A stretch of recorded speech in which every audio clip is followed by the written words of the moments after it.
ओम का उच्चारण। आप में से कोई अपने माइक को बंद नहीं किया हुआ है? माइक बंद करिए ना जी।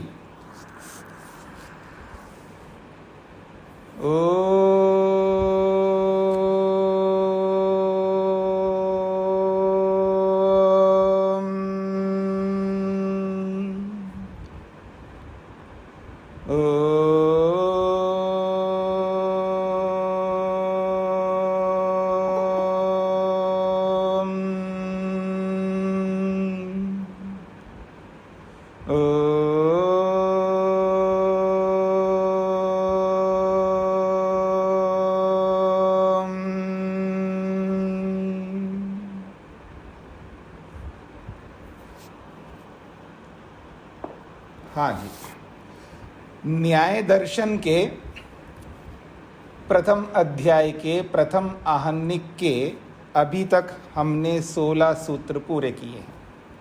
प्रसंग चल रहा है प्रमेयों का, और प्रमेय हैं 12, और इन 12 प्रमेयों में 6 प्रमेयों को आपने जाना है। आत्मा, शरीर, इंद्रिय, अर्थ, बुद्धि, मन, यहाँ तक आपने जाना है। 6 प्रमेयों को जाना है और 6 प्रमेयों को और जानना बाकी है।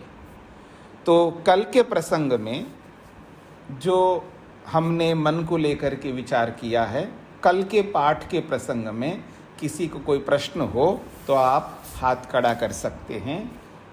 एक प्रश्न आया है अल्पना जी का। हाँ जी,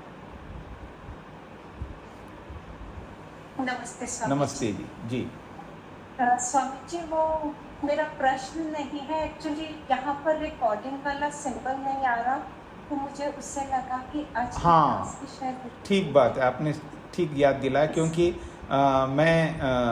क्योंकि वो ज्वाइन करने का काम उन्होंने नहीं किया ना, तो मैं ज्वाइन करने में लग गए, रिकॉर्डिंग स्टार्ट नहीं किया। अभी कर रहा हूँ मैं जी।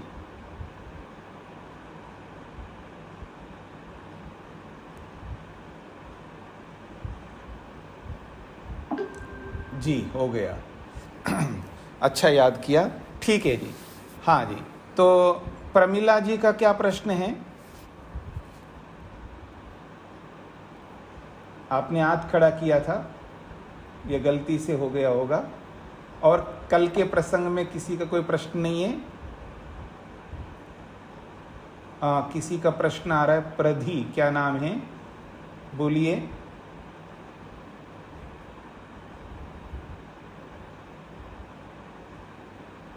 जी, अब आगे बढ़ते हैं। पृष्ठ संख्या 26 है।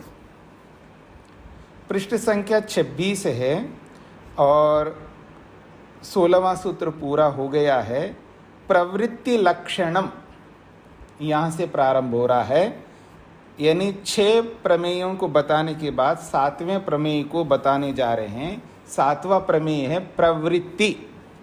तो प्रवृत्ति के लक्षण को कहते हुए भाष्यकार कहते हैं क्रम प्राप्तातु, जो क्रम है प्रमेयों का, उस क्रम में जो 7वें स्थान पर जो प्रवृत्ति है उसके बारे में सूत्रकार महर्षि गौतम क्या कह रहे हैं?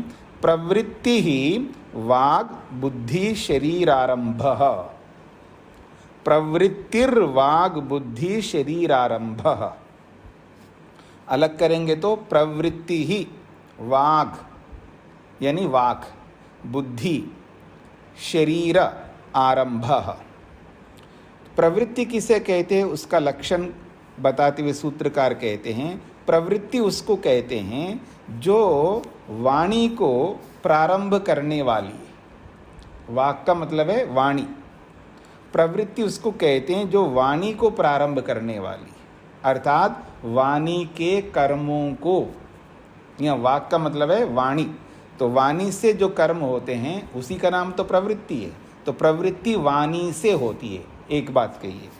फिर कहा बुद्धि, बुद्धि का अर्थ है या मन, मन से प्रवृत्ति होती है। और शरीर, शरीर से प्रवृत्ति होती है। प्रवृत्ति का मतलब कर्म ही तो है ना, हमारी जो प्रवृत्ति है कर्मों में होती है। तो कह रहे हैं प्रवृत्ति उसको कहते हैं जो वाणी से होती है, मन से होती है और शरीर से होती है। तो इसलिए प्रवृत्ति वाणी से प्रारंभ होती है। आरंभ का मतलब है प्रारंभ। प्रवृत्ति वाक यानी वाणी से प्रारंभ होती है। प्रवृत्ति जो है बुद्धि अर्थात मन से प्रारंभ होती है। प्रवृत्ति अर्थात शरीर, तो प्रवृत्ति शरीर से प्रारंभ होती है। क्रम जो है सूत्र में पहले वाणी को रखा, उसके बाद मन को रखा, उसके बाद शरीर को रखा। ये सूत्र की संरचना को ध्यान में रख करके, सूत्र की संरचना, मंत्र की संरचना, वाक्य संरचना दो प्रकार से होती है। इस बात को भी समझ लीजिएगा। जो भी वाक्यों की संरचना होती है या मंत्र की संरचना होती है या कोई बात कही जाती है, वो दो प्रकार से कही जाती है। एक तो क्रम से भी कही जाती है, एक बिना क्रम से भी कही जाती है। इसको कहते हैं एक तो अर्थ क्रम होता है। ये सब मीमांसा का विषय है, क्योंकि हम शब्दों की बात कर रहे हैं। तो शब्द शास्त्र जो है पदों को कैसे समझना है ये मीमांसा का है। तो एक केवल शब्द क्रम होता है, शब्दों को बोलना होता है। एक अर्थ क्रम होता है। शब्द क्रम में कोई भी शब्द पहले बोल सकते हैं। अर्थ क्रम में वास्तविकता जो जैसा अर्थ होना चाहिए वैसा कह सकते हैं। जैसे आपके घर में कोई गेस्ट आया हो, कोई भी एक अतिथि कहिए, गेस्ट कहिए, आगंतुक कहिए, कोई आपके घर में आ गए, तो आप अपने नौकर को बता रहे हो, देखो जो गेस्ट आए ना उनको पहले कमरा दिखा दो, फिर वॉशरूम दिखा दो। एक क्रम से आप बताएंगे अर्थ के अनुसार। पहले क्या क्या करना चाहिए वो अर्थ के अनुसार बताएंगे। कमरा दिखा दो, फिर उनके सामान सेट कर दो, फिर उनको वॉशरूम आदि दिखा दो, फिर उनको ये दिखाओ, फिर उनको ये दिखाओ। एक क्रम से बोलोगे, क्रम से भी बता सकते आप। और एक जो है बिना क्रम के भी बोल सकते जी। हाँ जी, उनको भोजन करा देना, उनको कमरा दिखा देना, उनको ये दिखा देना, वो दिखाना। उलट पुलट शब्दों का प्रयोग किया अर्थात बिना क्रम के। तो आप बिना क्रम के भी बोल सकते हो और क्रम से भी बोल सकते हो। और दोनों प्रकार से व्यवहार में हम लोग व्यवहार करते हैं, बोलते हैं। किसी चीज़ को हम बिना क्रम के भी बोलते हैं और किसी को हम क्रम से भी बोलते हैं। ज़्यादा नासमझ आदमी होता है, सामने वाला नासमझ का मतलब है उसको जितना बताते हैं वैसे, जैसा बताते हैं वैसे करता है, तो उसको आप क्या करते हो, उसको क्रम से बोलते हो। और कोई ऐसा है जो समझदार होता है तो उसको बोलते हैं हाँ जी उनकी व्यवस्था कर देना, सब देख लेना, उसका वॉशरूम देख लेना, उसका सामान रखने का, दो चार बातें आप बोल देते हो तो वो सारा व्यवस्थित जो है क्रम से वो करता जाएगा। तो व्यक्ति के ऊपर निर्भर करता है आप किसके सामने प्रेजेंट कर रहे हो, किसके सामने प्रस्तुत कर रहे हो। तो प्रेजेंटेशन दो प्रकार से हो सकता है। एक व्यवस्थित रूप से यथाक्रम, जिसको जहाँ होना चाहिए उसके हिसाब से आप बता सकते हैं, और एक होता है उसको आगे पीछे करके भी बता सकते हैं। तो शास्त्रों में भी वैसी शैली है और व्यवहार में भी वैसी शैली है। और यहाँ जो है पहले देखिए कर्म जो है प्रवृत्ति पहले मन से होगी, फिर उसके बाद वाणी से होगी, उसके बाद शरीर से। लेकिन सूत्र में शब्द देखिए पहले वाणी को पढ़ा है, फिर उसके बाद मन को पढ़ा है, उसके बाद शरीर को पढ़ा है। तो ये इसको कहते हैं शब्द क्रम, ऐसे समझ लीजिए शब्दों का क्रम है ये। मतलब किस शब्द को कहाँ रखने से ठीक दिखता है, क्योंकि शब्द शास्त्र का क्रम अलग होता है और अर्थशास्त्र का क्रम अलग होता है। यानी अर्थ का क्रम अलग होता है, शब्द का क्रम अलग होता है। शब्दों में वो देखना पड़ता है कौन सा शब्द किस शब्द के साथ जुड़ सकता है।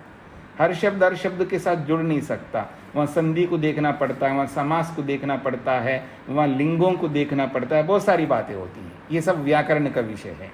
तो ये व्याकरण के विषय के अनुसार यहाँ शब्द संरचना हुई है। तो आइए हम समझने का प्रयत्न करते हैं प्रवृत्ति क्या है। तो प्रवृत्ति को समझाने के लिए उसका लक्षण दिया है वाणी, मन और शरीर से। अब इसको अर्थ के अनुसार आप बोल सकते हो, प्रवृत्ति उसको कहते हैं जो मन से, वाणी से और शरीर से होने वाली जो क्रिया है, कर्म है, उसको प्रवृत्ति कहते हैं। बात को समझने का प्रयत्न करिएगा। प्रवृत्ति उसे कहते हैं जो मन से, वाणी से और शरीर से होने वाली जो क्रिया है, जो कर्म है, जो उद्यम है, उसको प्रवृत्ति कहते हैं। यह सूत्रार्थ हो जाएगा। सूत्रार्थ स्पष्ट हो गया जी। प्रवृत्ति उसे कहते हैं जो मन से, वाणी से और शरीर से आरंभ करने वाली या आरंभ किए जाने वाली जो क्रियाएं हैं या कर्म हैं, उनको प्रवृत्ति कहते हैं। मन, वाणी और शरीर से आरंभ होने वाली क्रियाएं या कर्म या उद्यम, उनको प्रवृत्ति कहते हैं। यह सूत्रार्थ हो गया। अब पीछे मैंने आपको एक बात कही थी कि बुद्धि शब्द मन के लिए भी आता है। ये तो हमारा अपना स्वतंत्र कथन हो गया, मैंने बोल दिया, आपने मान लिया। लेकिन अगर आप पूछने लगे जी आपने बुद्धि का अर्थ मन किया है तो ये कैसे किया है, तो मैंने बोला व्याकरण के अनुसार भी किया है। तो व्याकरण के अनुसार तो कुछ भी अर्थ हो सकते हैं। क्या कोई प्रमाण आप दिखा सकते हैं कि बुद्धि शब्द का अर्थ मन होता है? अभी दिखा रहा हूँ मैं आपको प्रमाण। देखिए, मनो अत्र बुद्धि इति अभिप्रेतम। वात्स्यायन ने स्पष्ट लिख दिया है, मनो अत्र बुद्धि इति अभिप्रेतम। यहाँ बुद्धि शब्द से मन ग्रहण करना चाहिए। अत्र इस सूत्र में जो बुद्धि शब्द आया है, इस बुद्धि का अर्थ मनः अभिप्रेतम, मन समझना चाहिए। आ गए जी आपके सामने प्रमाण। इसको अंडरलाइन कर लो और इसको लिख लो। और एक मेरी ओर देखिए सब लोग, जब कोई विशेष बात आती है, अगर कोई ज़रूरी नहीं जिसको मैं विशेष मानता हूँ, आप किसी और को भी मान सकते हैं। जो जो आपको विशेष लगता है उसके नीचे आप अंडरलाइन करो, वहाँ कुछ संकेत करो और वो पेज नंबर देखो। और देखिए पुस्तक के अंत में, लास्ट में जाओ, पुस्तक के बिल्कुल अंत में प्लेन कागज है, वहाँ पर वो पृष्ठ संख्या लिखो, वो बात लिख दो, मन अर्थात बुद्धि। अब आपको ढूंढना है कभी बाद में, भाई मन को बुद्धि कहा है कहीं शास्त्र में, तो आपको याद आ जाएगा कि न्याय दर्शन में कहा। अब न्याय दर्शन में मन को बुद्धि कहा है, ये कहाँ कहा है, आपको ढूंढना मुश्किल हो जाएगा। तो आप पुस्तक के अंत में जाओ, जा कर के देखो जी मैंने जो लिख रखा है यहाँ, ये मन का अर्थ बुद्धि होता है और पृष्ठ संख्या 26 ये लिख दिया आपने, और उस पृष्ठ पे जा कर के देख लो, आपको मिल जाएगा प्रमाण। ये समझने की एक शैली है। शास्त्रों में हम लोग, अब सारी बातें याद नहीं रह सकती है ना आपको, तो इसलिए आपको क्या करना है, तो जो जो विशेष बात लगती है आपको उस पर अंडरलाइन करो और उसको उसी पेज में सबसे ऊपर लिख दो, क्योंकि वो पता नहीं लगेगा। उसके नीचे अंडरलाइन करके उसको कोई चिन्हित कर दो, फिर उसी पेज के सबसे ऊपर उसको लिख दो, वो चिन्ह लिख दो और वो बात लिख दो।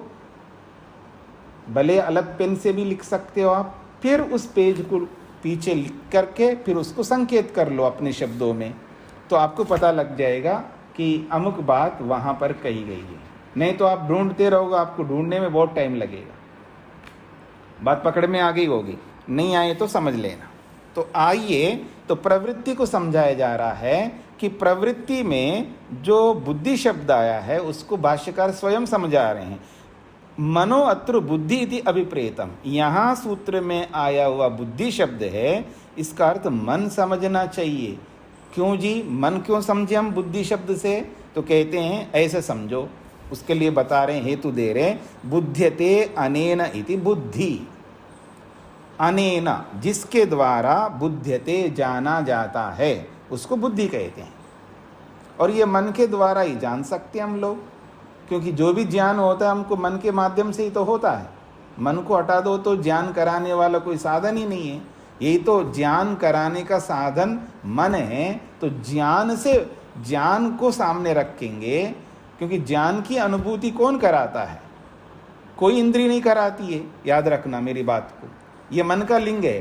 ज्ञान लिंग बन रहा है मन के अनुमान करने के लिए, मन को समझने के लिए, क्योंकि रूप रस गंध स्पर्श शब्द ये सब जो है इंद्रियों से जाने जाते, लेकिन जिसको आप ज्ञान कहते हो उस ज्ञान की अनुभूति कौन कराएगा? मन कराएगा।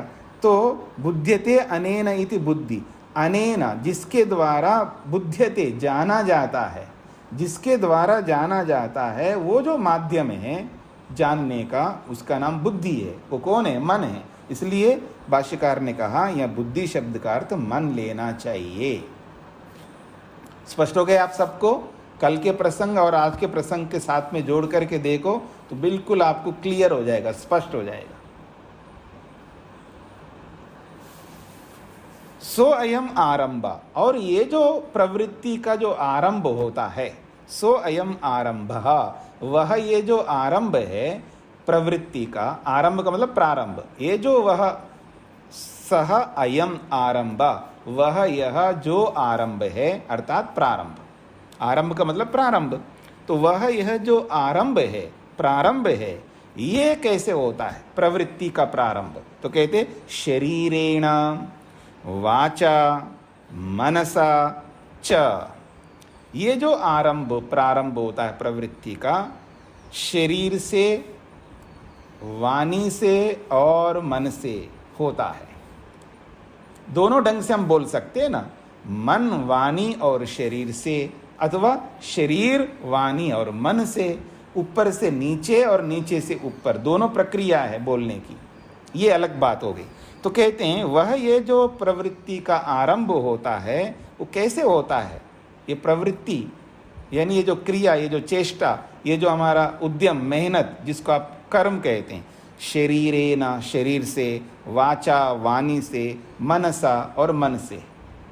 और वो ये जो शरीर वाणी और मन से जो प्रवृत्ति होती है, वो प्रवृत्ति, वो कर्म एक प्रकार की नहीं होती, याद रखना। वो प्रवृत्ति वो दो प्रकार की होती है। इसलिए कहा पुण्यः पापश्च दशविधः, वो पुण्य के रूप में और पाप के रूप में 10 प्रकार की प्रवृत्ति होती है।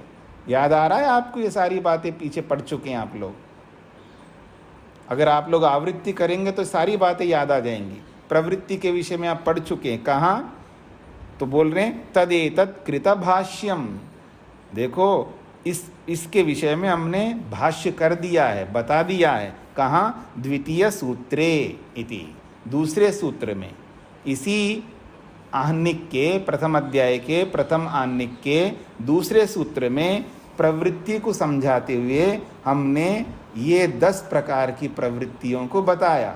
10 पाप होते हैं और 10 पुण्य होते हैं। याद आ गए सब लोगों को?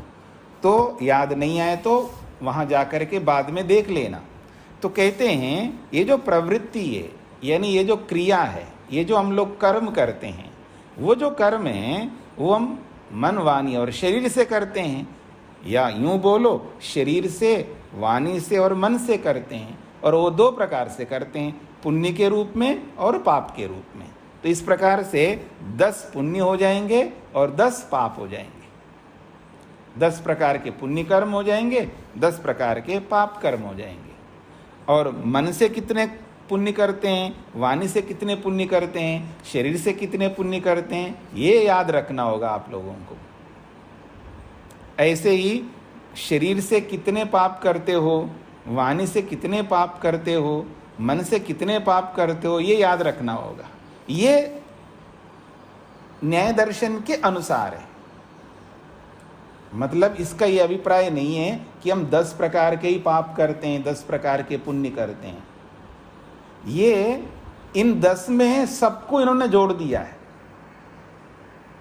ये स्थूल व्याख्या है। इसकी सूक्ष्म व्याख्या करेंगे तो अनगिनत पाप करेंगे, अनगिनत पुण्य करेंगे, लेकिन वो अनगिनत पाप इन 10 के अंतर्गत आ जाएंगे। वो अनगिनत पुण्य जो है इन्हीं 10 के अंतर्गत आ जाएंगे। उन्होंने संक्षेप करके बता दिया कि 10 प्रकार के पुण्य और 10 प्रकार के पाप हम मन वाणी और शरीर से करते हैं। और वो जो पाप वृत्ति है, प्रवृत्ति है, मतलब जो मन से होने वाली जो क्रिया है, मन से होने वाली जो चेष्टा है या वाणी से होने वाली जो चेष्टा है, हाँ, या शरीर से होने वाली जो चेष्टा है, उसी चेष्टा को, उसी क्रिया को, हाँ, उसी उद्यम को यहाँ प्रवृत्ति शब्द से बोला है। तो स्पष्ट हो गया जी, सूत्र पूरा हो गया आपका। प्रवृत्ति जो प्रमेय है वो आपने समझ लिया, प्रवृत्ति क्या होती है। अगर आपसे मैं पूछूं प्रवृत्ति किसे कहते हैं, तो आपको ये उत्तर देना है, प्रवृत्ति उसे कहते हैं जो पाप होती है, पाप होता है। प्रवृत्ति उसे कहते हैं जो पुण्य है, पुण्य को प्रवृत्ति कहते हैं, पाप को प्रवृत्ति कहते हैं। और 10 प्रकार का पुण्य, 10 प्रकार के पाप को प्रवृत्ति शब्द से कहते हैं। और वो 3 प्रकार से होती है, मन, वाणी और शरीर से। हो गया आपका, परीक्षा में पास हो जाएंगे आप अगर ऐसा बताएंगे तो। ठीक है जी। तो ये हो गया जी आपकी प्रवृत्ति, प्रवृत्ति रूपी प्रमेय को आपने समझा। समझ लिया जी? बिल्कुल नहीं समझा। हाँ, बिल्कुल नहीं समझा है। ये समझेंगे तो हम तो धन्य हो जाएंगे जी। यही तो समझना है हमको, यही तो सारा जीवन है हमारा। इसी कर्म पर ही तो आश्रित है हम सब लोग, इसी पर हमारा सारा का सारा जीवन है। इसी प्रवृत्ति को हमें समझना है। अभी हमने शब्दों से समझा है, हम सबने अभी शब्दों से समझा है कि इस प्रकार की प्रवृत्ति होती है। अब क्रियात्मक रूप से प्रैक्टिकली हमको समझना है कि हमको कैसी प्रवृत्ति करनी है और कैसी प्रवृत्ति को रोकनी है। ये बात होगी। तो आगे बढ़ते हैं जी। प्रवृत्ति रूपी प्रमेय के बाद में अगला जो प्रमेय आ रहा है उसका नाम है, 8वां प्रमेय है दोष। दोष कहते हैं उसको, दोष लक्षणम। अब दोष का लक्षण कर रहे हैं। अब ये जो दोष है ये क्या है, तो कहते हैं प्रवर्तना लक्षणा दोषाः। प्रवर्तना लक्षणा दोषाः अगर अलग करेंगे तो प्रवर्तना लक्षणाः दोषाः, तो प्रवर्तना लक्षणाः दोषाः ऐसा हो जाएगा। ये भी बहुवचन, वो भी बहुवचन। प्रवर्तन का मतलब होता है प्रवृत्ति, और लक्षण का मतलब है कारण, हेतु। प्रवृत्ति कारण वाले दोष होते हैं, प्रवृत्ति कारण वाले दोष होते हैं। यही तो दोष हैं, इन दोषों से हम प्रवृत्त होते हैं, इन दोषों से प्रेरित होकर के हम ये 10 प्रकार के पाप और 10 प्रकार के पुण्य करते हैं। इन दोषों से प्रेरित होकर के करते हैं ये सब। तो इसलिए कहा प्रवर्तना लक्षणा दोषः। प्रवर्तना का मतलब है प्रवृत्ति, प्रवृत्ति लक्षण का मतलब कारण, हेतु। प्रवृत्ति लक्षण वाले दोष होते हैं अथवा प्रवृत्ति कारण वाले दोष होते हैं, प्रवृत्ति हेतु वाले दोष होते हैं। दोष कैसे होते हैं? प्रवृत्ति कारण वाले होते हैं, अर्थात प्रवृत्ति को पैदा करने वाले होते हैं, ऐसा भी मैं बोल सकता हूं। प्रवृत्ति लक्षणा का मतलब है प्रवृत्ति को पैदा करने वाले दोष होते हैं। ये आपके लिए ज्यादा सरल हो जाएगा सूत्रार्थ। प्रवृत्ति को पैदा करने वाले दोष होते हैं, प्रवृत्ति को उत्पन्न करने वाले दोष होते हैं, ये सूत्रार्थ बनेगा। ये दोष का लक्षण है। दोष का मतलब, दोष को दोष क्यों कहते हैं? क्योंकि इसलिए दोषों को दोष कहते हैं, ये प्रवृत्ति को उत्पन्न करने वाले होते हैं।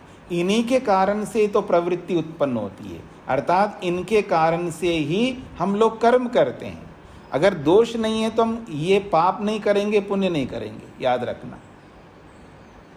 अगर ये दोष नहीं होंगे हमारे जीवन में तो ना तो हम पाप करेंगे ना पुण्य करेंगे, क्योंकि हमारे जीवन में दोष ही नहीं है। तो फिर क्या करेंगे जी? निष्काम कर्म करेंगे ना। मेरी बात को समझने का प्रयत्न करना। अगर हमारे जीवन में दोष है ही नहीं है तो ना तो आप पाप करोगे ना पुण्य करोगे, क्योंकि दोषों से ही पुण्य कर्म होते, याद रखना, और दोषों से ही पाप कर्म होते हैं। इनको समझना है आप लोगों को अच्छी तरह। ये जो दोष है, इन दोषों से ही पाप कर्म करते ही इन दोषों से ही पुण्य कर्म करते हैं, ये भी याद रख लो। पुण्य भी इन दोषों से करते हैं और पाप भी दोषों से करते हैं। ये मैं नहीं कह रहा हूँ, महर्षि गौतम कह रहे हैं और महर्षि वात्सायन कह रहे हैं। क्यों? प्रवर्तना लक्षणा दोष, प्रवृत्ति को उत्पन्न करने वाले दोष होते हैं और वो प्रवृत्ति दो प्रकार की बताई गई है, पाप के रूप में और पुण्य के रूप में।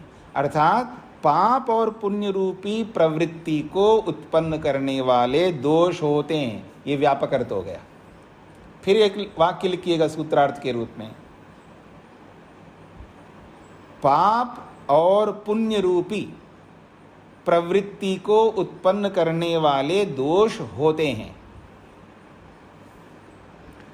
पाप और पुण्य रूपी प्रवृत्ति को उत्पन्न करने वाले दोष होते हैं। यह व्यापक अर्थ हो गया।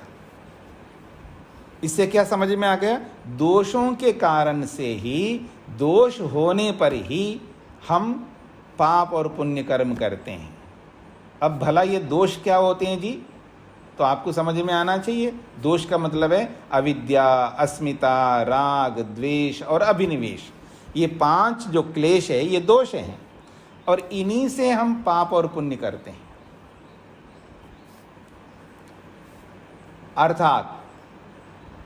अर्थात सीधी बात कहूं, अविद्या से प्रेरित होकर के पुण्य कर्म करते हैं, अविद्या से प्रेरित होकर के पाप कर्म करते हैं। मतलब पुण्य भी अविद्या से प्रेरित, बिल्कुल पुण्य भी अविद्या से प्रेरित होकर के करते हैं और पाप भी अविद्या से प्रेरित होकर के करते हैं। फिर विद्या से प्रेरित होकर के क्या करते हैं जी? निष्काम करते हैं। हाँ, याद रखना, वही तो तत्वज्ञान है। उसी के लिए तो हमारा सारा मेहनत, उद्यम, पुरुषार्थ है। इस बात को समझने का प्रयत्न करिएगा। वास्तव में एक्चुअल जीवन तो वो है, विद्या से युक्त होकर के, तत्वज्ञान से युक्त होकर के हमें इन पाप और पुण्यों से बचना है और निष्काम कर्म करना है, तभी तो मुक्ति मिलेगी। अब आगे बढ़ते हैं जी। अब इतने से समझ में नहीं आया होगा आपको, इसको समझना है आपको। अब सूत्र का भाष्य देखिएगा अगले पृष्ठ में, 27 पृष्ठ संख्या। प्रवर्तना, प्रवर्तना प्रवृत्ति हेतुत्वम, इस प्रवर्तना को समझा रहे हैं। प्रवृत्ति हेतुत्वम, ये प्रवृत्ति का कारण होता है, यानी प्रवृत्ति कारण वाला प्रवर्तना होती है। प्रवृत्ति कारण वाला प्रवर्तना होती है। अब भाष्यकार जो कहना चाहते हैं महर्षि वात्स्यायन, इसको समझने का प्रयत्न करिएगा, एकदम आंखें खुल जाएंगी आपको। ज्ञातारम ही रागादयः प्रवर्तयन्ति पुण्ये पापे वा। वो कहते हैं ज्ञातारम, ज्ञातारम का मतलब है ज्ञाता को, अर्थात प्रमाता को। ज्ञाता कौन है? प्रमाता है। प्रमाता कौन है? आप और मैं, हम सब। तो ये जो ज्ञाता है, जीवात्मा है, इस जीवात्मा को, इस प्रमाता को, इस मनुष्य को रागादय, रागादय का मतलब है राग, द्वेष, अभिनिवेश, अविद्या, अस्मिता, ये सब पांचों के 5, ये रागादि, ये जो 5 क्लेश है, ये ज्ञाता प्रमाता को पापे पुण्ये वा प्रवर्तयन्ति, पाप में और पुण्य में धकेलती है। ये धकेलते हैं, रागादि क्लेश आपको धकेलते हैं, ये रागादि अविद्या आपको धकेलती हैं। वो भाषा अलग बात हो गई। तो कहा जा रहा है जातारम ये रागादया प्रवर्तयन्ति पुण्य पापे वा। जाता प्रमाता जीवात्मा को, इस मनुष्य को, ये जो रागादि 5 क्लेश हैं, यही तो दोष हैं, यही मनुष्य को, आत्मा को, जाता को पाप में और पुण्य में प्रवृत्त करते हैं। अर्थात इन्हीं के कारण से ही हम पाप और पुण्य करते हैं।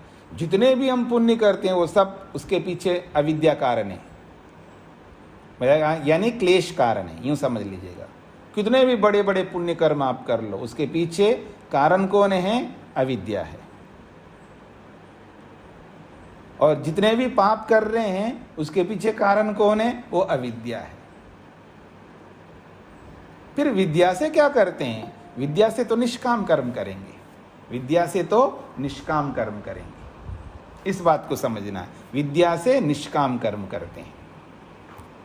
यत्र मिथ्या जानम तत्र राग द्वेषौ इति। भाष्यकार कहते हैं जहां मिथ्या ज्ञान रहता है वहां राग द्वेष होते हैं।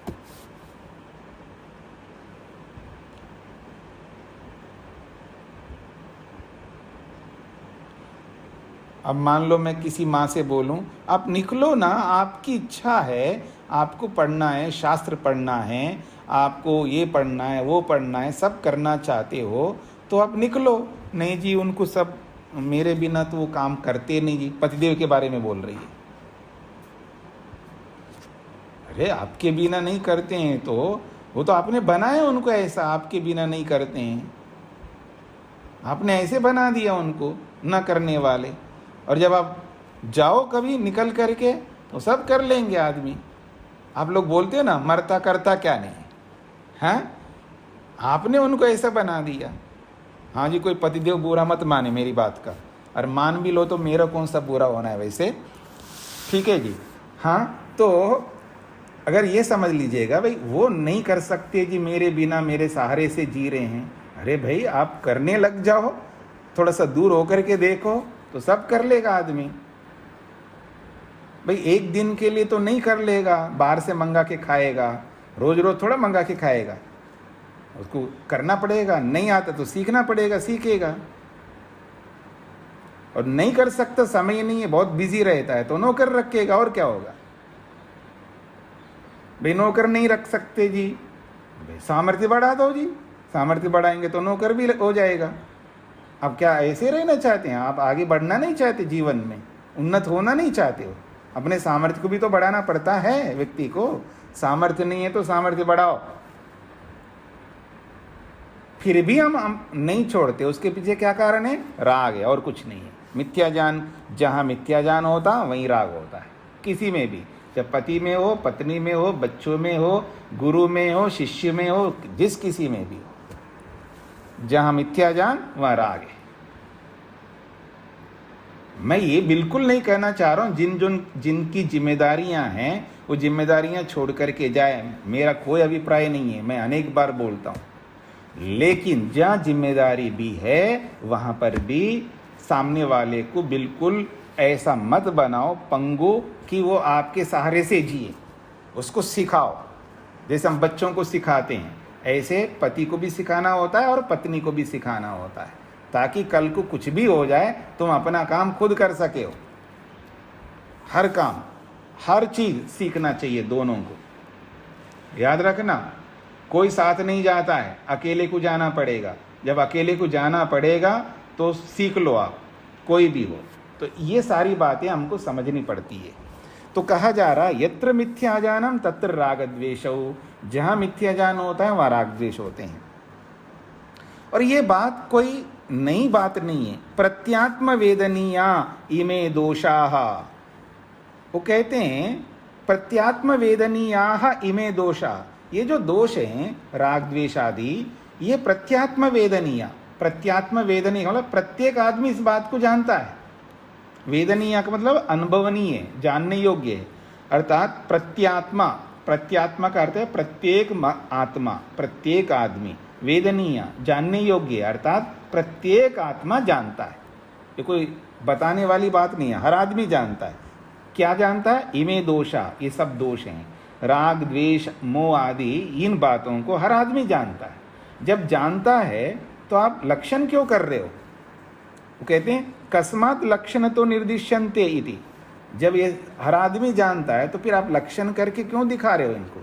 जरूरत ही नहीं है लक्षण करने की। लक्षण वहां किया जाता है जो जानता नहीं सामने वाला। प्रत्यात्म वेदनीय इमे दोषाः, इन दोषों को हर आदमी जानता है। जब जानता है तो कस्मात्, किस कारण से, लक्षणतः, लक्षण करते हुए, निर्दिश्यन्ते, इसका निर्देश किया जा रहा है आपके द्वारा। ये प्रश्न चिन्ह दिया ना, वो प्रश्नकर्ता कह रहा है जब इन दोषों को हर आदमी जानता है तो फिर इन दोषों को आप लक्षण करके क्यों बता रहे हो? कोई ज़रूरत नहीं है बताने के लिए, ऐसा प्रश्नकर्ता कहना चाहता है। तो कहते हैं कर्म लक्षणाः खलु रक्त द्विष्ट मूढ़ाः। अरे बताने पर भी आदमी इनसे ऊपर नहीं उठ रहा है, और न बताने पर कैसे उठेगा? इतने बार बताने के बाद भी इन दोषों से ऊपर आदमी नहीं उठ रहा है, और नहीं बताएंगे तो फिर कैसे उठेगा आदमी? पता होते हुए भी बताना पड़ता है ना। मैंने पीछे उदाहरण दिया था, याद है आप लोगों को? एक बाप जो है अपने बेटे को रोज बोलता, बेटा ध्यान से जाना, स्कूल जा रहा है बच्चा, ध्यान से जाना, ध्यान से जाना। और वही बाप जाने लगा तो उसके बाप बोलने लगता है, बेटा ध्यान से जाना। क्या ये रोज बोलने वाले को नहीं पता है ध्यान से जाना है? फिर भी बताना पड़ता है। क्यों? क्योंकि हम अल्पज्ञ हैं, अल्प सामर्थ्य वाले हैं। सब कुछ जानते हुए भी हम गड़बड़ करते हैं, असावधान होते हैं, आलस्य करते हैं, प्रमाद करते हैं, पता नहीं क्या क्या दोष करने लगते हैं। तो जानते हुए भी हमको बताना पड़ेगा ना। तो इस दृष्टिकोण से कह रहे हैं प्रत्यात्म वेदनीया इमे दोषाः, इन दोषों को हर आदमी जानता है। जब जानता है तो आपको लक्षण करने की जरूरत नहीं है। इसलिए वो प्रश्नकर्ता कह रहा है कस्मात् लक्षणता निर्दिश्यन्ते। जब प्रत्यात्म वेदनीय है, हर आदमी जानता है, तो किस कारण से लक्षण से इसका निर्देश कर रहे हो, इन दोषों के बारे में निर्देश कर रहे हो? तो कहता है वो कर्म लक्षणाः खलु रक्तः द्विष्टः मूढ़ः। कर्म लक्षणा, कर्म कारण वाला है ये। रक्त का मतलब रागी व्यक्ति, रक्त का मतलब है रागग्रस्त व्यक्ति, द्विष्टा का मतलब है द्वेषग्रस्त व्यक्ति, मूढ़ा का मतलब है मूढ़ व्यक्ति। ये कर्ता को कह रहे, रक्तः आत्मा, द्विष्टः आत्मा, मूढ़ा आत्मा। ये जो रागी व्यक्ति है वो किस लिए रागी है? क्योंकि कर्म लक्षणा, कर्म के कारण से तो रागी बन रहा है। कर्म कारण, लक्षण का मतलब कारण, कर्म कारण वाला रागी है। कर्म के कारण से ही वो रागी बन रहा है, कर्म के कारण से ही वो द्वेषी बन रहा है, कर्म के कारण से ही वो मूढ़ बन रहा है। ये तो बताना पड़ेगा, नहीं तो उसको एहसास ही नहीं हो रहा है। गुस्सा कर रहा है आदमी, उसको बोलते भाई नहीं बस थोड़ा शांत रखो, नहीं ऐसा कैसे? अब वो बोलता जा रहा है, गुस्सा पे गुस्सा हो रहा है। अरे भाई थोड़ा शांति रखो, धैर्य रखो, सब ठीक हो जाएंगे। नहीं, बिल्कुल नहीं कहेंगे तो कैसे होगा? और ज्यादा गर्म होने लगता है आदमी। तो ये कर्म के कारण से तो द्वेषी बन रहा है आदमी, और कर्म के कारण से रागी बनता है, कर्म के कारण से ही मूढ़ी बनता है। तो कर्म लक्षणाः खलु रक्तः द्विष्टः मूढ़ाः। तो कर्म कारण वाला ही ये रागी व्यक्ति है, द्वेषी व्यक्ति है, मूढ़ व्यक्ति है। रक्तो ही तत्कर्म कुरुते येन कर्मणा सुखम दुखम वा लभते। बहुत अच्छी बात कही है। वो कहते हैं रक्त ही रागी बन करके, रागग्रस्त होकर के ही तत्कर्म कुरुते, ऐसा कर्म करता है, उस कर्म को करता है। रक्तः ही रागी व्यक्ति, रागग्रस्त व्यक्ति, तत्कर्म कुरुते, उस कर्म को करता है, येन कर्मणा, जिस कर्म को करने से उसको दुख मिलता है या सुख मिलता है। सुख मिल रहा है तो भी राग से ग्रस्त होकर के वो कर्म कर, राग से ग्रस्त होकर के कर्म किए इसलिए उसको सुख मिल रहा है, और दुख भी मिल रहा है तो राग के कारण से मिल रहा है। हाँ, मतलब राग से दुख भी मिलता है, याद रखना, और राग से सुख भी मिलता है। ऐसे ही तथा द्विष्टः, और द्विष्ट का मतलब द्वेषी व्यक्ति, द्विष्टः द्विष्टो, ऐसा भी कह सकते, द्विष्टो ही तत्कर्म कुरुते येन कर्मणा सुखम दुखम वा लभते। द्वेषग्रस्त व्यक्ति उस कर्म को करता है जिस कर्म को करने से सुख या दुख दोनों मिलते हैं। तथा मूढ़ इति, मूढ़ो ही तत्कर्म कुरुते येन कर्मणा सुखम दुखम वा लभते। मूढ़ व्यक्ति वो कर्म कर बैठता है जिस कर्म को करने से उसको सुख या दुख मिलता है। ये सबके साथ लागू होगा। अब थोड़ा समझने का प्रयत्न करिएगा। राग से आदमी को सुख मिलता है, ये तो आपको समझ में आ ही रहा है, लेकिन राग से दुख भी मिलता है, ये भी समझना चाहिए ना। राग से ग्रस्त होकर के जब आप ज़्यादा कुछ करोगे ना, अति करता है ना व्यक्ति राग से ग्रस्त होकर के, तो उसे दुख मिलता है। बस बस बस ये एक लास्ट रोटी है, बस गरम गरम लाई हूं मैं आपके लिए, तो बना करके लाई हूं। अरे वो मना कर रहा है पति देव, 1 बार 2 बार 3 बार बोला, फिर भी नहीं नहीं खाओ। ये क्या है? राग ही तो है। एक उदाहरण दे रहा हूं मैं आपको, ऐसे कितने उदाहरण हो सकते हैं, किसी भी विषय में हो सकते हैं। तो हम राग से युक्त होकर के सामने वाले को भी दुख देते हैं और स्वयं भी दुखी होते हैं, और राग के कारण से सुखी भी हो जाते हैं। राग है इसलिए तो हम सुख भोगते हैं, राग है इसलिए तो सेवा करते हैं पति की, राग है इसलिए पत्नी की सेवा वो करता है, राग है तो इसलिए तो बच्चों की सेवा करते हैं, उसे सुखी तो मिलता है दोनों को। ये भी उदाहरण है। और द्वेष से भी उसी प्रकार दुख भी मिलता है और सुख भी मिलता है। द्वेष से दुख तो मिलता ही है, ये सबको पता है आप लोगों को, लेकिन द्वेष से सुख भी मिलता है। हाँ, याद रखना। नहीं समझ में आ रहा है? अभी समझा देता हूं आपको। आपकी सास जो है काम वाली को कुछ दे दिया और वो सास के गुणगान करने लगी।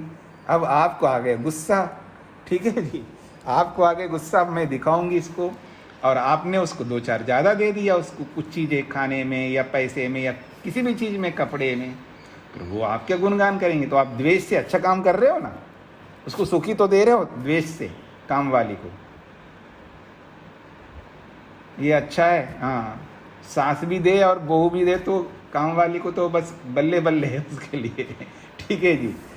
खैर, तो कहने का अभिप्राय ये है, हम द्वेष से भी अच्छा काम करते हैं और द्वेष से बुरा काम भी करते हैं। द्वेष से सुख भी उठाते हैं और द्वेष से दुख भी उठाते हैं। ऐसे राग से भी हम अच्छा काम करते हैं और राग से बुरा काम करते हैं। राग है ज़्यादा खा जाएंगे, ये तो पति की बात कही दिया। अब अपने लिए भी बोल सकता हो ना, राग से हम ज़्यादा खा लेंगे तो दुख उठा लेंगे, और राग से हम बार बार खाएंगे थोड़ा थोड़ा करके तो सुख मिलेगा आपको। तो राग से सुख भी मिलता है, राग से दुख भी मिलता है, द्वेष से सुख भी मिलता है और द्वेष से दुख भी मिलता है। ऐसे मूढ़त्व से भी सुख भी मिलता है और दुख भी मिलता है, दोनों काम होते हैं। अब मूढ़ता आ जाती है व्यक्ति में, मूढ़ता में व्यक्ति गलत काम भी करता है और दुख पाता है। मूढ़ बन करके अब क्या कर सकते हैं आप, क्या बोलूं, मूड बन करके अब वो शराब पीने लगेगा, मूड बन करके ड्रग्स लेने लग जाएगा, मूड बन करके वो कुछ भी गलत काम कर सकता है, तो दुख मिलेगा उसको मूड बन करके। मूढ़ता में क्या है, तमोगुण ज़्यादा रहता है ना मूढ़त्व में, तो उस मूड बन करके गलत काम भी करता है और मूड बन करके वो अच्छा काम भी करता है। किसी के प्रति मूड बन जाए तो अच्छे काम भी कर लेगा। तो ये सब दोष हैं। ये पांचों क्लेशों को, पांचों दोषों को 3 विभाग करके बताया, राग, द्वेष और मोह। मूढ़ता जो है मोह के कारण से है, राग तो है ही है और द्वेष है ही है। तो पांचों क्लेशों को 3 चीज़ों में हम बांट देते हैं लोक में, राग, द्वेष और मोह बोल देते हैं। लेकिन उसको विस्तार करेंगे तो अविद्या, अस्मिता, राग, द्वेष और अभिनिवेश, ये 5 दोष हो जाएंगे, 5 क्लेश हो जाएंगे।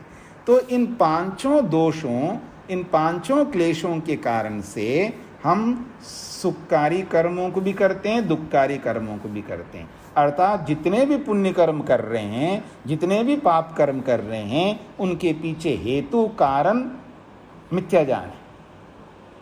और हमें क्या करना है, इस मिथ्या ज्ञान को समझना है और समझ करके तत्वज्ञान में प्रवेश करना है। और तत्वज्ञान प्राप्त करके न तो राग वाले, द्वेष वाले, मोह वाले कोई कर्म नहीं करने का है। तो क्या करेंगे फिर हम? निष्काम कर्म करेंगे, तभी तो मुक्ति मिलेगी।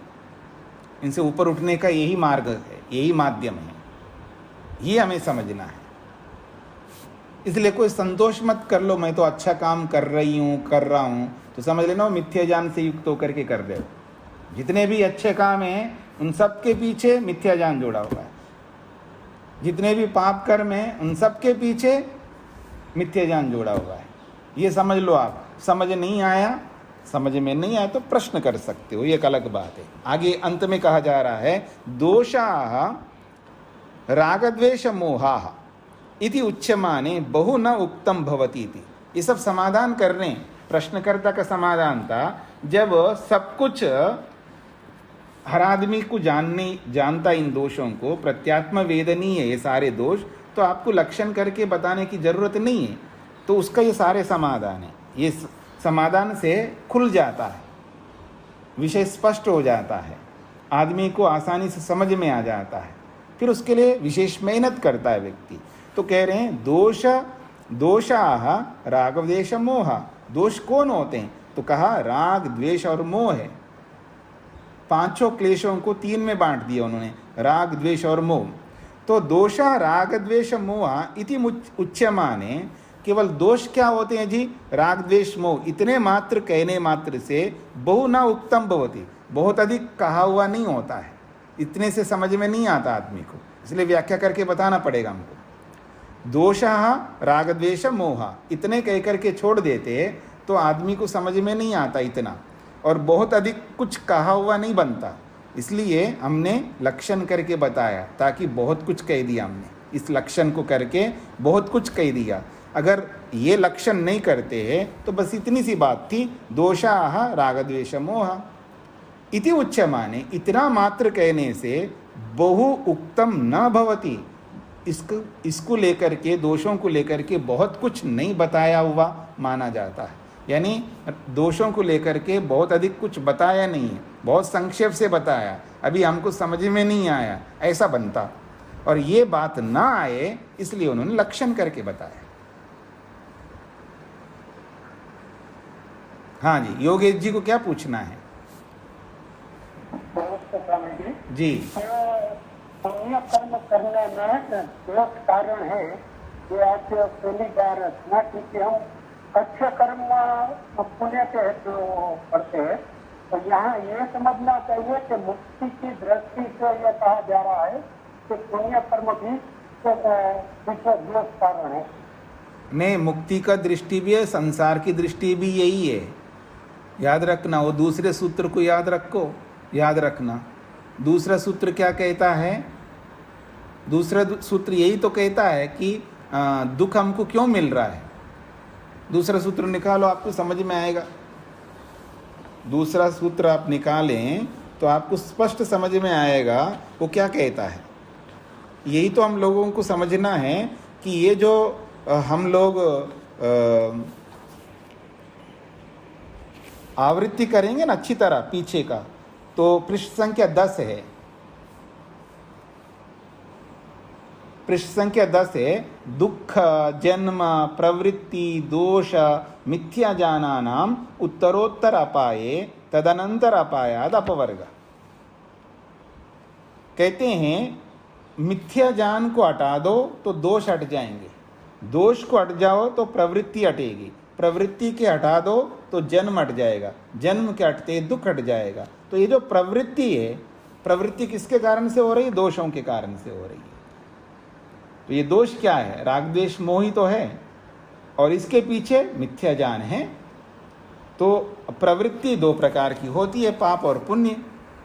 तो चाहे संसार की दृष्टि से देखो या मुक्ति के दृष्टि से देखो, किसी भी दृष्टि से देखो, पाप और पुण्य दोषों के कारण तभी तो हमको जन्म मिल रहा है। जन्म ही तो दुख का कारण है। हम जन्म थोड़ा लेना चाहते हैं, जन्म वो लेना चाहता है जिसको जानकारी नहीं है। मेरी बात को समझने का प्रयत्न करना। जो बार बार जन्म इसलिए लेना चाहता है उसको जानकारी नहीं है जन्म के बारे में, उसको ये पता नहीं है कि जन्म से कितना बड़ा दुख मिलता है हमको। और जिसको जानकारी होती वही तो जन्म नहीं लेना चाहता है। आप ये समझाइए मेरे को, आपको बिना कुछ किए सुख मिले वो ज़्यादा बेहतर लगता है, सब कुछ करते हुए सुख लेना ज़्यादा बेहतर लगता है? अब ये बोलो। अब हाँ जी, अब मैं बोलता हूँ ना, माता जी याद करो, अब मेरे ये कहने से माता जी को लगता है जी मेरी अवस्था देखते नहीं, मेरी उम्र नहीं देखते, मैं कितनी परिस्थिति में ऐसा रह करके बैठ करके मैं पढ़ रही हूँ, फिर भी बाबा जी कह रहे हैं याद करो, मेहनत करो, पुरुषार्थ करो, हाँ ये करो। अब इतना सब कुछ करना पड़ रहा है ना आपको, और ये सब किए बिना ही आपको सुख मिले, क्या क्या चाहोगे आप? मैं किसी भी माता से पूछूं तो झट बोलेंगे, हे भगवान ऐसे ही सिर पे हाथ धर दो ना कि कुछ करना ना पड़े, सब कुछ मिले। ये तो आत्मा का यही तो स्वभाव है। खैर, तो यही तो मुक्ति में मिलेगा हमको। मुक्ति में जाएंगे तो हमको कुछ नहीं करना पड़ता है, जन्म लेने की कोई जरूरत ही नहीं है, लेकिन सब कुछ मिलेगा, अर्थात सुखी रहेंगे, दृष्टा बन करके परमात्मा का सुख को निहारते रहेंगे। हाँ, कोई दुख नहीं मिलेगा। तो ऐसी स्थिति में, ऐसी स्थिति तक पहुंचने के लिए ही तो ये सब बातें बताई जा रही है। तो फिर जन्म किसको होता है? जो दोष से ग्रस्त है, और उन दोषों से कारण से तो प्रवृत्ति हो रही है। तो जितने भी पुण्य कर्म करो, जितने भी पाप करो, उनके पीछे तो ये राग द्वेष मोह है। सीधी सी बात है। संसार की स्थिति भी, संसार में हम आ ही इसलिए रहे हैं क्योंकि हमारे में ये दोष है, अर्थात पाप और पुण्य कर रहे हैं, इसलिए तो संसार में आ रहे हैं। इससे छुटकारा पाना चाहते हैं तो क्या करना होगा? पाप करना बंद कर दो, पुण्य कर्म करना बंद कर दो। फिर क्या करेंगे जी? निष्काम कर्म करेंगे। निष्काम कर्म करके मुक्ति में जाएंगे। फिर उसके बाद जन्म लेना नहीं पड़ेगा, और बिना जन्म लिए सुखी सुख लेते रहेंगे। अब जो अच्छा आपको लग रहा है वो कर लो, ये प्रश्न का समाधान है। हाँ जी, योगेश जी पर। धन्यवाद।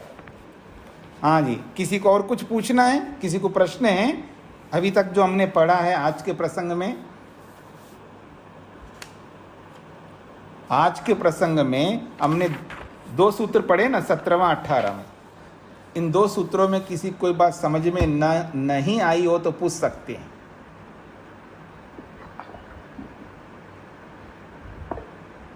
हाँ जी, निर्मला जी पूछिए।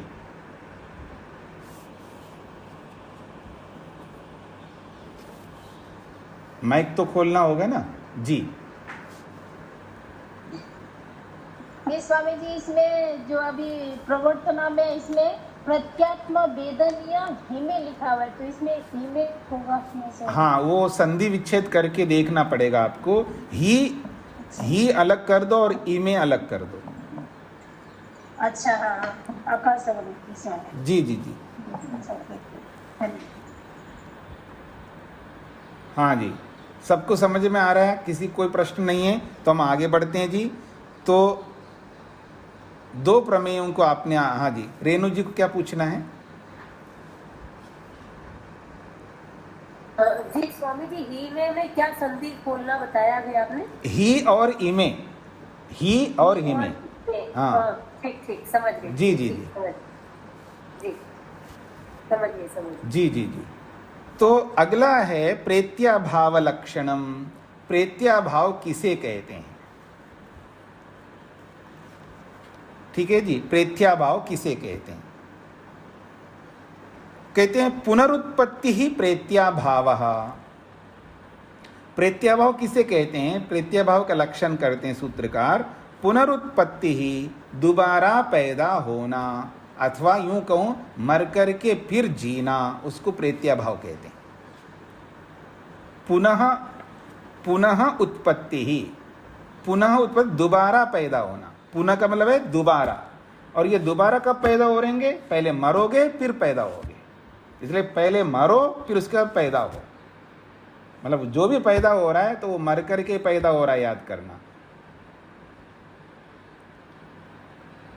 आप थोड़ा सा समझने का प्रयत्न करो जी। आपके घर में कोई बच्चा आ रहा है पैदा हो करके, आप तो खुशियां मना रहे हो, जिसके यहाँ मरा है वो क्या करेगा? वो मातम मना रहा है।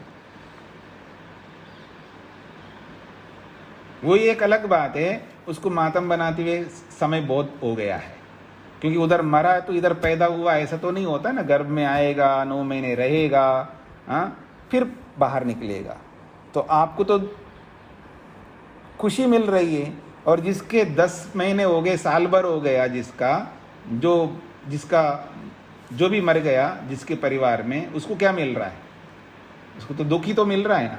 तो मर करके पैदा होता है आदमी, तो इसलिए कहा पुनः उत्पत्ति, मर के फिर उत्पन्न होना। मृत्वा पुनर्जायते, मृत्वा पुनर्जायते इति प्रेत्य भाव, मर करके फिर उत्पन्न होना, मर करके फिर उत्पन्न होना, इसका नाम प्रेत्याभाव है। प्रेत्याभाव शब्द ही ऐसा है ना, प्र इतः,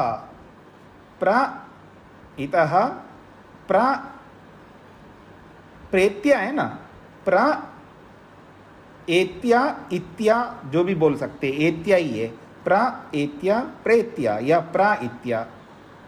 तो मर करके, प्रेत्या का मतलब है मरना, तो मर करके फिर भावा होना, प्रेत्या भाव का मतलब है मरो फिर भावा, फिर पैदा हो, मर करके पैदा होना, इसका यह अभिप्राय है। तो पुनरुत्पत्ति प्रेत्या भाव, मर करके पुनः उत्पन्न होना, यही प्रेत्या भाव है।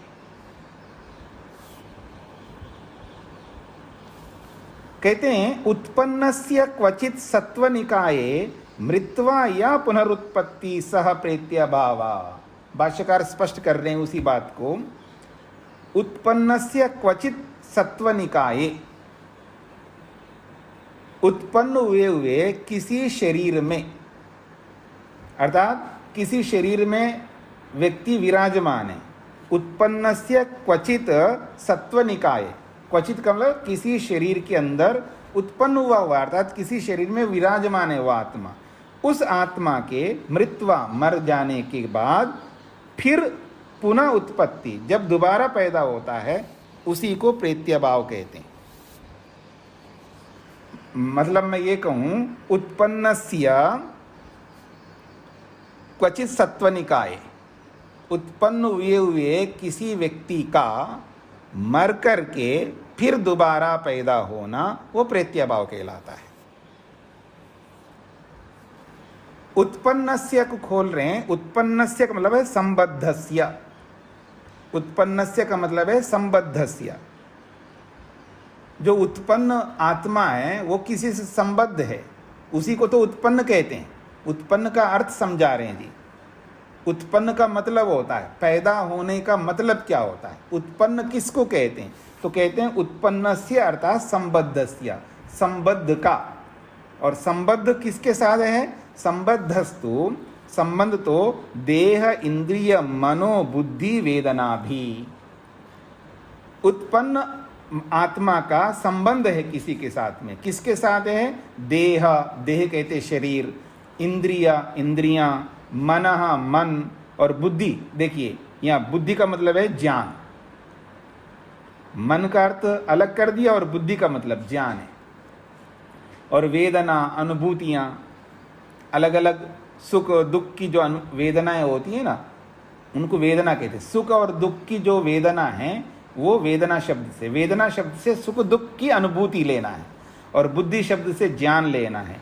मन का अर्थ मन है ही है, इंद्रियां हैं, देह है, शरीर है। तो शरीर, इंद्रिय, मन, ज्ञान और वेदनाओं से जुड़ना ही आत्मा का है, यानी संबद्ध है। ये संबंध का मतलब है आत्मा का जो संबंध है वो शरीर, इंद्रिय, मन, बुद्धि और वेदना के साथ है। इसी को उत्पन्न कहते हैं। आत्मा का उत्पन्न होना, जन्म का होना का मतलब क्या है, ये उत्पत्ति किसके साथ हो रही है, यानी आत्मा की उत्पत्ति का मतलब क्या है, यही है किसी के साथ संबंधित होना, किसी के साथ जुड़ना। संबंध का मतलब जुड़ना, तो किसके साथ जुड़ रहा है, उत्पन्न आत्मा। उत्पन्न आत्मा किसके साथ संबंधित हो रहा है, यानी किसके साथ जुड़ रहा है, तो कहते हैं शरीर, इंद्रिय, मन, बुद्धि, वेदनाओं के साथ जुड़ता है। यही उत्पत्ति है, यही उत्पन्न होना है। इसके बारे में फिर हम और विस्तार से कल समझने का प्रयत्न करेंगे। इस प्रेत्याभाव को लेकर के इसको यहीं पर विराम देते हैं। ओम शांति शांति शांति।